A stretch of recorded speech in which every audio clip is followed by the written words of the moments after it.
21 anos de idade eu me caso com um rapaz que era um pequeno empresário da cidade, que tem uma história muito linda também. E os meus pais foram no meu casamento para não ficar feio para a sociedade, porque até então eles também não conversavam comigo ainda pelo fato de eu ter me apaixonado em Jesus. Meu casamento, então, meus pais foram. Um ano de casada, eu fico grávida e tive um aborto de 3 meses. Passa um tempo, fico grávida de novo, outro aborto eu tive. Descobriu que eu tinha falta de progesterona e que não conseguia engravidar, nem segurar gestação alguma sem remédio para engravidar. Então, eu tomo remédio, fico grávida novamente, e com 8 meses de gestação, então, eu tomo remédio, fico grávida novamente, e com 8 meses de gestação, justamente no dia que eu completo 24 anos de idade, nasce a minha primeira filha, Letícia, branquinha dos olhos azuis como o pai, linda.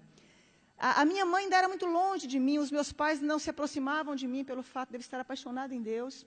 E eu me lembro que a minha mãe, então, foi ao hospital porque era a primeira neta que havia chegado na casa. E neto quebranta muito o coração dos nossos avós, dos pais, né? Mamãe foi no hospital e eu me lembro que eu pensei assim, que coisa boa, que bom que a minha mãe veio aqui agora me ver a netinha, né? E eu lembro que quando a minha mãe chegou, passados uns 10 minutos, pediram a enfermeira me pediu a neném para dar banho na neném e me devolver para me ter alta. A minha mãe, então, sai do quarto, chama a minha mãe, entrega a neném, passa um pouquinho, a minha mãe sai do quarto, chamaram também meu marido, e eu fiquei sozinha. E eu ainda falei assim para Deus, que bom que nada teve que acontecer, porque a minha mãe agora voltou a falar comigo. E ela simplesmente se negava a falar comigo. Eu me lembro que naquele momento, então, entra no meu quarto a chefe da pediatria do Hospital da Mulher em Goiânia. Aquela chefe da pediatria começou a acalentar as minhas mãos como ia me dar alguma notícia. Ela disse, mãezinha, acabou de acontecer uma fatalidade. A sua filha acabou de cair do braço da enfermeira e veio a óbito. Minha primeira filha caiu do braço da enfermeira e veio a óbito. É muito fácil você levar um bebê para casa, mas você levar um caixão é muito difícil, minha querida.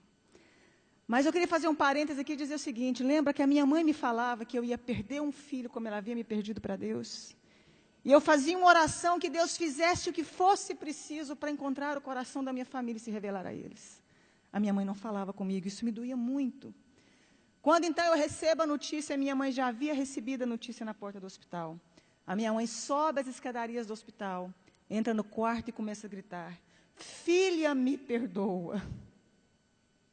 Filha, eu queria que você tivesse perdido um filho para as drogas, para o mundo lá fora, mas não nessa fatalidade.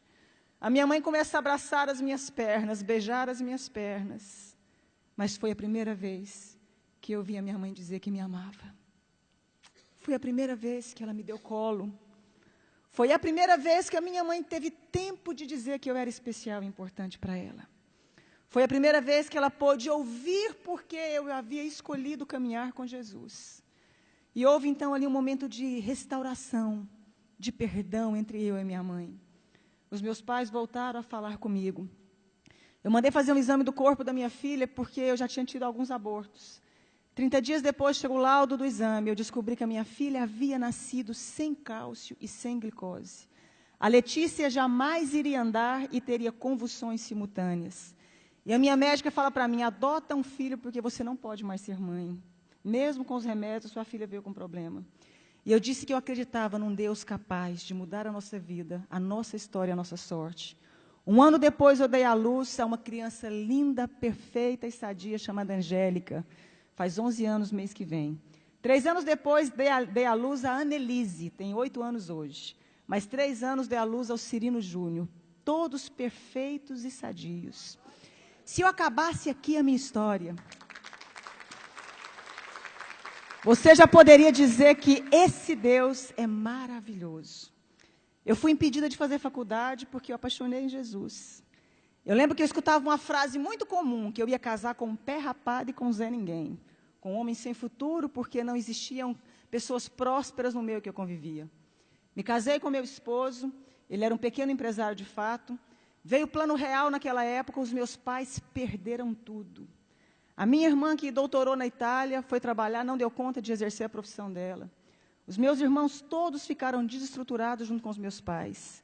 E Deus levanta o meu marido com grande prosperidade. Deus começou a honrar um rapaz que até hoje tem a 4ª série colegial. E é considerado o maior empresário no ramo de carro no estado de Goiás. Deus começou a honrar o meu esposo de uma forma sobrenatural. Eu que não tive como me formar, fazer o meu curso superior, comecei então a pedir a Deus que me ensinasse a mexer com o nosso ramo de atividade. Então comecei a trabalhar com carro com meu marido. Hoje nós temos um grupo de 4 empresas de carro, temos uma fábrica que eu desenho, sonho com os modelos das roupas, acordo e desenho, fabrico, tem uma grife com meu nome. Né? E como se não bastasse, comecei a fazer programa de televisão falando de Deus, falando de como sai de crise, falando de como superamos os momentos difíceis da vida. E aí, autodidata ainda, Deus achou que não estava bom, me fez virar escritora. Tenho 35 livros escritos, 7 deles editados, né?